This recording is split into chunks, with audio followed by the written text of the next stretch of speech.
Welcome back in, everyone. I'm Sarah Shahaya. Well, coronavirus and its impact. Not only has it halted a lot of businesses, events, and family gatherings, it's also caused a lot of marriages to go belly up. This morning, I'm joined by relationship and family therapist Keandra Jackson to talk about this trend and why so many couples have called it quits. Keandra, thanks so much for coming on the show today. It's great to see you.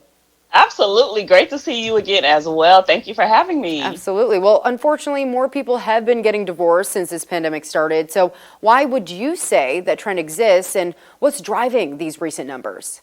There's a lot going on. If people aren't aware, the divorce rate has increased 34% compared to 2019. So there is a lot of financial stress, homeschooling, unemployment, death, and loss. And I believe all of that is contributing to the skyrocket in the divorce rates. And what we're seeing also is that newer couples are the ones that are actually getting divorced way more than those who have already been in the game for a long time. Right, exactly. It's those newlyweds, the ones that are normally supposed to be in that honeymoon phase, are the ones that are most likely to call it quits in these recent pandemic times. So I know tensions are high right now, right, for a lot of couples, given the stress that comes along with this new pandemic era. So what do you recommend for couples going through a hard time?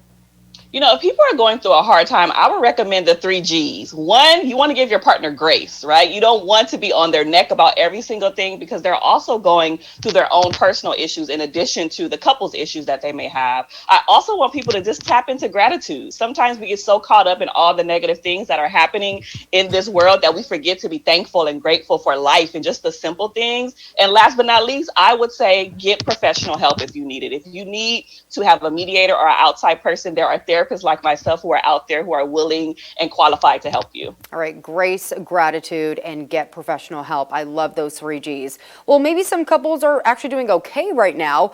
So what are some healthy things couples can do to just work on their relationship in general so it doesn't get to that tumultuous stage where they do want to break up?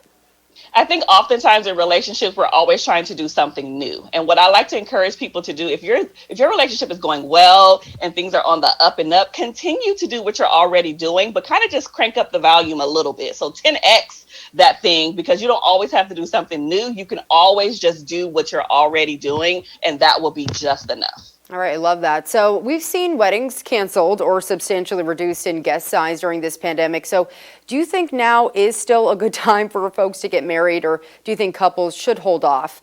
Would that maybe be of any help? You know, Sarah, I love love. So I would never cancel any Aw. weddings, any marriages. I would say go for it. Yes, things are going to be tweaked and changed, and scheduling is different, and attendees are going to be different. But you know what? Now is the time to get it done. And I want to encourage people not to just focus on the wedding. That's great to share those experiences with family and friends and, in front of God. But at the same time, the marriage is where you want to put in the real work because the wedding is only just for one day. Yeah, I absolutely love that. So given that the divorce rates have gone up 34%, as you said, during this pandemic, you still advise if folks want to get married during this era, they still should go for it because after all, love is not canceled, as you mentioned to me. What other words of advice finally here do you want to give to couples that are going through this time, like all of us are? Yeah, my final words would be really just to have that compassion for one another. I think oftentimes when a pandemic or things of this nature happen, I think it's really hard to navigate because there's so many outside factors that are putting pressure and strain on your relationship. But you have to remember why you got with that person in the first place, right? And you have to kind of stay in that lovey-dovey dating honeymoon phase as much as you possibly can, because if not, all of these other factors will eat up your relationship, and we don't want you to be one of those statistics.